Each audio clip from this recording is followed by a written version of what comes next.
여러분은 혹시 구소련이 왜 우주에 관심을 가졌는지 생각해 본 적 있나요? 1957년 10월 4일 소련은 여행의 동반자라는 의미의 스푸트니크 1호를 우주에 쏘아 올립니다. 인류 최초의 인공위성이죠.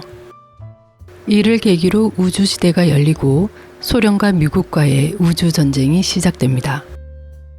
사실 스푸트니크 1호는 러시아 우주계획의 선구자인 콘스탄틴 tsiolkov스키의 탄생 100주년에 맞춰 발사되었습니다. 시골 학교 수학교사였던 tsiolkov스키가 1898년 로켓에 의한 우주 탐구를 발표하여 그 가능성을 열었고 1903년 반작용 장치를 이용한 우주여행이라는 논문에서 로켓의 추진 원리를 수학적으로 설명해냄으로써 후세 과학자들이 우주로 갈 수 있는 기반을 닦았기 때문이죠. 청각장애자였던 tsiolkov스키는 도서관 등을 다니며 독학을 했는데요. 17세 때의 운명적 만남이 그를 훗날 우주비행의 아버지로 만듭니다. 바로 러시아 전반에 광범위한 영향을 미쳤던 러시아 우주론의 창시자 니콜라이 페도로비치 페도로프였습니다. 그는 평생을 박물관과 도서관에서 일했던 사람입니다. 매우 조용하고 겸손했으며 소유하지 않았고 자신을 드러내지 않았죠. 하지만 그가 일하는 곳으로 모스크바의 저명 인사들이 모여들었고 많은 학자, 예술가들에게 존경을 받았습니다. 그리고 21세기 초 페도로프의 순수한 우주론은 또다시 사람들을 매료시키고 있습니다.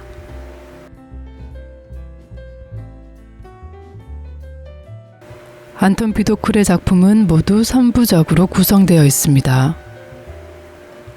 각각 우주, 태양, 불멸을 키워드로 하는 이 3부작은 니콜라이 페도로프의 러시아 우주론에 대한 영상입니다. 이 러시아 우주론은 21세기에 들어 국제적으로 많은 주목을 받고 있죠.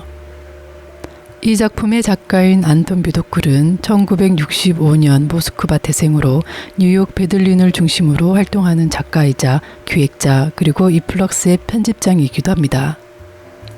그는 혁명 시기 러시아에서 일어났던 아주 이상한 움직임에 대해 예술 비평가이자 철학자인 보리스 그로이스로부터 처음 듣게 됩니다. 그때는 단순히 보리스 그로이스가 지어낸 공상과학소설 같은 이야기라고 안톤 비도쿨은 생각했습니다. 그로부터 몇 년 후 안톤 비도쿨은 설치미술가 일리아 카바코프와 인터뷰를 합니다. 그때 안톤 비도쿨은 일리아 카바코프로부터 보리스 그로이스에게 들었던 그 이상한 이야기를 다시 듣게 되었고 단순히 지어낸 이야기가 아님을 깨달은 후 관심을 가지게 되죠. 그렇게 찾게 된 페도로프의 책 공동과업의 철학에 강하게 매료됩니다. 우주적 존재로서의 인간을 바탕으로 하는 페도로프의 사상은 실제로 러시아와 소비에트 문화의 거대한 층을 이루고 있었고 무엇보다 이것이 작가가 항상 관심을 가져온 러시아 아방가르드의 설명할 수 없었던 사상과 동기에 대한 답으로 보였기에 러시아 우주론 3부작을 제작하게 됩니다. 그 첫 번째가 2014년에 제작된 이것이 우주다입니다. 이 작품은 러시아 우주론의 창시자인 니콜라이 페도로프의 저서에서 발췌한 내용을 바탕으로 러시아 우주론의 핵심적인 세계관을 시베리아와 크림반도, 카자흐스탄의 낯선 환경, 투박한 현지 주민들의 나레이션과 시적 표현을 통해 보여줍니다. 작가는 러시아 우주론을 처음 접할 대부분의 관객들을 위해 친절하게도 같은 내용의 나레이션을 꾸준히 반복함으로써 페도로프가 무엇을 꿈꾸었는지 명료하게 드러냅니다. 두 번째 작품은 공산주의 혁명은 태양에 의해 일어났다입니다. 페도로프의 지구와 우주 전체는 서로 긴밀하게 연결되었다는 생각에 많은 영향을 받은 생체 물리학자 치첵스키의 태양 우주론에 대한 내용을 담은 영상이죠. 지구에서 발생하는 전쟁, 혁명, 폭동, 평화와 같은 대규모 문명 활동들이 11년의 태양 주기와 함께 나타난다는 태양 우주론에 대한 설명과 함께 소비에트 시절 치첵스키가 발명한 태양 물리학에 대한 고찰과 공기 이온화를 직접 배우들이 재현해 보기도 합니다. 이 작품은 2016년 광주 비엔날레 제8기후대회에 소개되어 눈 예술상을 수상하기도 했습니다.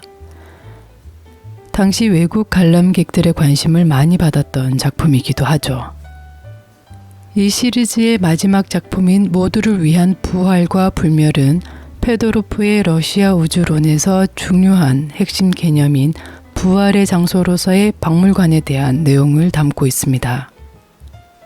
페도로프의 저서 공동과업의 철학에서 말하는 공동과업이란 시간과 공간을 초월한 이미 존재했던 모든 사람들이 부활해서 삶을 누리는 것입니다.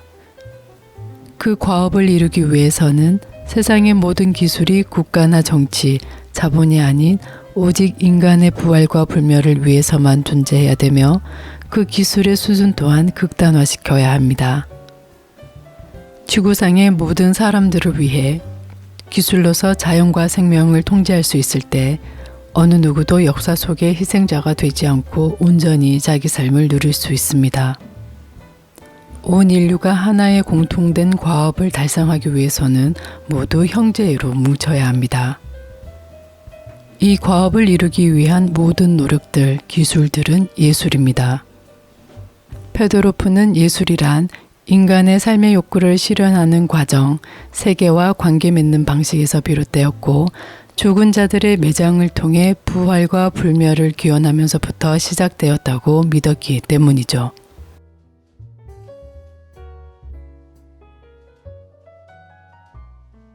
그래서 진정으로 신성한 인간적 과제는 진보의 희생양들을 구해내는 것, 지옥으로부터 꺼내는 것이라 했죠.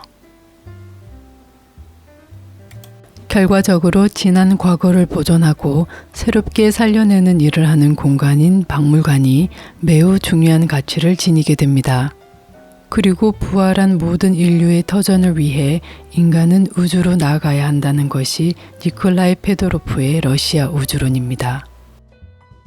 그래서 3부 모두를 위한 부활과 불멸에서는 오늘날 러시아 우주론을 연구하는 학자나 예술가들이 도서관이나 박물관에서 페도로프의 저서에서 발췌한 내용들을 낭독하죠. 부활을 상징하는 파라오 하운드가 등장하기도 하고 마지막에는 거대한 박물관에서 유령처럼 떠돌던 미이라가 부활함으로써 페도로프의 비전을 실현시키기도 합니다. 예술가는 사회의 여러 현상이나 움직임에 빠르게 반응하고 다양한 방법으로 그 반영을 세상에 내놓습니다. 위태로운 자연환경, 행복하다고 말할 수 없는 개인들, 자본 우위의 세상에서 안톤 피도클이 내놓은 러시아 우주론 3부작은 21세기를 사는 사람들의 새로운 비전이 될까요? 아님 그저 지나가는 흥미거리일 뿐일까요?